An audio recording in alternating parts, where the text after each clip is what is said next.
Hi, everybody. This is Adam Elenbaas from Nightlight Astrology, and these are your horoscopes for the month of May 2019.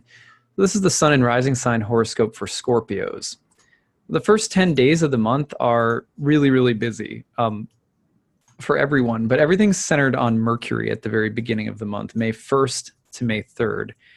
For you, Mercury is in your sixth house in the sign of Aries and is making squares to Saturn, South Node, and Pluto in Capricorn in the third house, while making a trine to Jupiter in Sagittarius in the second, and while making a mutual reception sextile with mutual reception to Mars in Gemini in the eighth house. Now that's all happening in 3 days at the beginning of the month. Very powerful dynamic transit.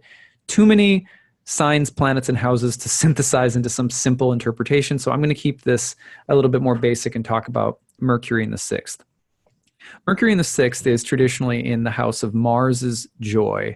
So this is a place where you've got Mercury in Mars's sign in the house of Mars's joy. It's a place of strife. It's a place of conflict. It's a place of challenges traditionally. I think that Scorpio's Sun rising going to start off the month with a more embattled mental energy, more anxiety, more tough choices, strategizing, sort of scheming, wheeling and dealing, trying to work through difficult situations where the stakes feel high. Now, it could just be that there is a deeper and more kind of a deeper and more fiery mental or intellectual energy that's actually really enjoyable. I don't know, but it feels a little bit more intense because Mercury is also going through squares to Saturn, South Node, and Pluto at the place called the South Bending, which means that there tends to be more consequential, serious events. A lot of things that are coming up from the past, for example, things that are more about principled thinking, executive decision making, things that are deep and transformative mentally or intellectually. I think that the mutual reception with Mars tells us there's a lot of analysis. It's a cutting, potentially divisive, but also very productive mental energy that's there, but it's going to require like committed, focused, mental, sort of disciplined thinking. That's the vibe that I get at the beginning of this transit. There could be constraints or the feeling of necessity. Saturn, it's very strong at the beginning of the month. You're having to deal with things or work through things. Ultimately, I think it's positive. Mercury's connecting with Jupiter, planet of abundance and growth in the second house of money and finances. Maybe some of this has to do with clearing debt or tough decisions that relate to money, or finding some unexpected help or resources during a period of challenge or turbulence. So I don't think it's like all bad, but it's an intense time, especially sort of mentally. Now, when you go forward to May 4th, the new moon comes through in the sign of Taurus in your seventh house, planting a seed of development and growth in the house of relationships for the moon cycle to come. So that's a foreshadow of where the energy of the next moon cycle is heading. Relationships, very important. Now, it could feature some instability or some significant changes in relationships because this new moon is ruled by Venus, who is also in the sixth house, sort of embattled in the sign of Aries, which is the sign of its detriment. So this could also involve some unexpected challenges or some confrontational energy in relationships. Now, when we move to May 5th and May 6th, you're going to see Mars in Gemini opposing Jupiter in Sagittarius across the eighth house and second house axis. That can have a lot to do with money and financial issues in relationships, or just dealing with debts, expenses, and income. Sometimes there's a real charge of kind of bravado or a knightly quality about Mars Jupiter. There may be, kind of a cavalier risk-taking attitude, making big investments, big expenses, big returns, big gains, kind of a dramatic feeling. But be careful about, anything that's a little too excessive, a little too bold, a little too, too much machismo, not a good thing probably around this transit. But you're also looking at, I think, the potential for different kinds of ideological or philosophical conflicts in relationships, because you have kind of classic Gemini Sagittarian themes going on here, and Mars Jupiter will serve to, there's a lot of bravado around it. So more ideological or philosophical debates or contentiousness, a little bit of an adversarial quality in the air around this. But I do think it can also stimulate a lot of action. Like, this is my vision. This is what I'm doing. Let's go. So I think, being compelled to act based on something you care about or believe in very strongly could be a part of this transit as well. Now, when you go to the 7th and 8th, you're seeing a different dynamic coming through, but in some ways similar. Mercury will conjoin Uranus in the 7th house of relationships. That also has a kind of very mental, intellectually combustible feeling to it. It's erratic, it's eccentric. It likes to think, Uranus likes to think outside of the box. It has the potential to be sort of provocative, speak your mind, even if it means, that there is some contention in relationships. It can be about the sudden break or change of contracts or agreements. It can be about sudden departure from certain kinds of relationships. You may feel inclined to really speak your mind around this time, but be careful because it can disrupt your relationships. So that's, Mercury, Uranus, very kind of, sparky energy at the beginning of the month. Then when we go through the 10th to the 15th, this is really interesting because, actually, let me back up just a minute.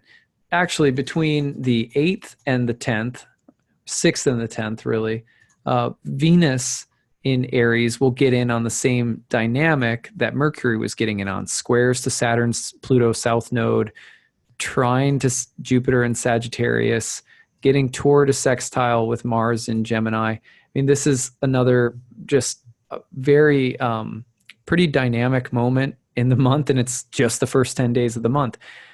This, to me, where it starts off more mental and intellectual, this series from the 6th to the 10th shifts the focus to how are these ideological or philosophically driven changes affecting my relationships. And also the idea of challenging relational dynamics in a general sense, but also finding allies and support in the mix. I could see some kind of change of allegiance, changing a job, having to leave a relationship in favor of a different kind of relationship, hiring someone different, firing someone. I could see there being this kind of like almost like something good coming in, but there may be like, when you find someone you really like to help you do something, you may have to fire the other person you've been using in the past, that kind of a feeling. But I think that there's some abundance to be found here, but it is not without some difficult, hard decisions that have to be made and sort of uncompromising attitude that's present. All right, so then when we go to the 10th through the 15th, from the 10th to the 15th, we're in the period of a grand Earth trine. The main trine will be from the Sun to Saturn, South Node, and Pluto from the 7th to the 3rd.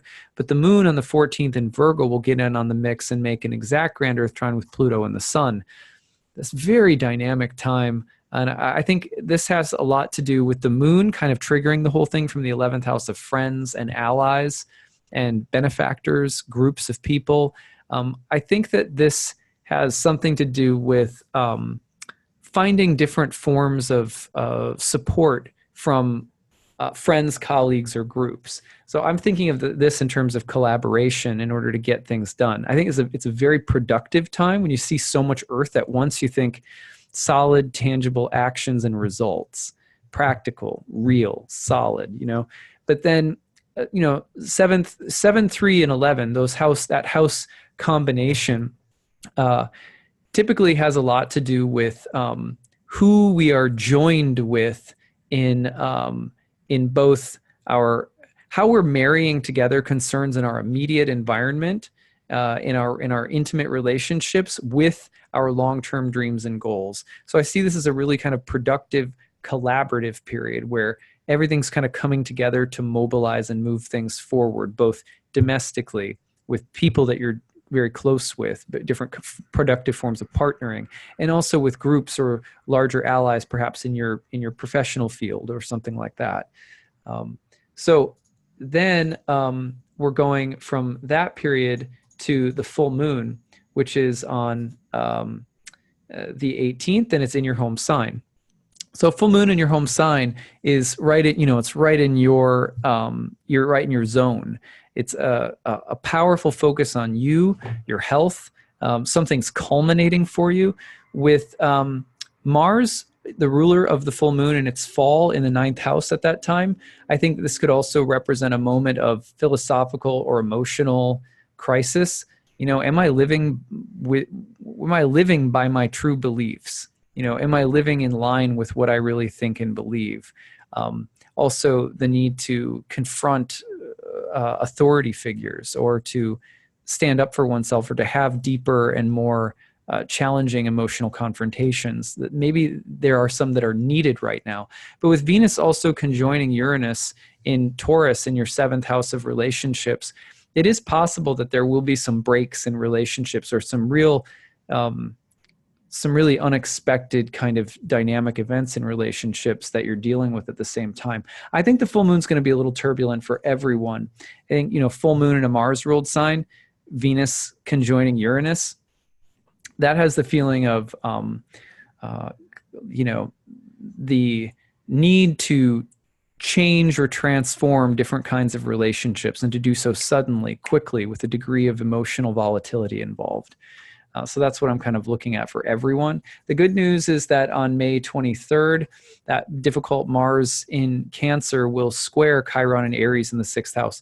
Potential for healing, growth, wisdom, insight.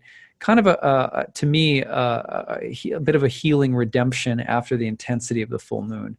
So I think that will be good. I think the knowledge gained from these intense experiences around the full moon will have an opportunity to bless us and sort of dress our wounds a little bit. Then when you go forward to the 29th to 30th, you're looking at Mercury in Gemini opposed to Jupiter in Sagittarius, and you're looking at a T-square from Neptune in Pisces. So that's happening across the 8th, 2nd, and 5th houses. Again, a lot to do with money, resources, financial philosophy, what constitutes a healthy versus unhealthy form of pleasure or recreation. It's a great time to reform lifestyle habits that aren't healthy. It's a good time to clear debts, or to make important but not frivolous purchases, or to sell something even. This is also a good time for there to be some kind of a change of contract, or some, you may want to let go of something from the past this month in order to try something new, and this could shift your financial situation. And you may be weighing the cost, sort of doing a cost benefit analysis with regard not so much to money, but to your lifestyle. So for example, oftentimes people take more money and their lifestyle goes down. They take less money and their lifestyle goes up. I think you might be evaluating things like that toward the very end of the month, and coming to having to make some kind of change in your lifestyle and its relationship to your earning power, something like that. So those are some ideas that I have every month. I'm always just kind of calling it as I see it, but I really get a lot from hearing your stories, because then I can reflect and deepen and grow as I continue reading these every month. So please do share your stories about what happens around different times in the month, right on the YouTube feed if you're open to it. You can always email me as well, nightlightastrology@gmail.com. I hope you have a great month of May, and I look forward to talking to you again in June. Okay, take care. Bye.